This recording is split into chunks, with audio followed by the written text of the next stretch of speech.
Maring ginit naman ng mga lider ng House Quad Committee na legal at dumaan sa tamang proseso ang naging paglipat kay Cassandra Leong mula sa House Detention Facility patungo sa Women's Correctional sa Mandaluyong City.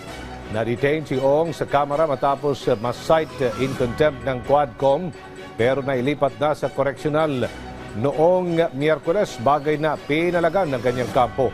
Sa joint statement ng Quadcom chairman, iginit nilang sumunod sila sa lahat ng protokol at wala silang nilabag na batas sa hakbang na ito.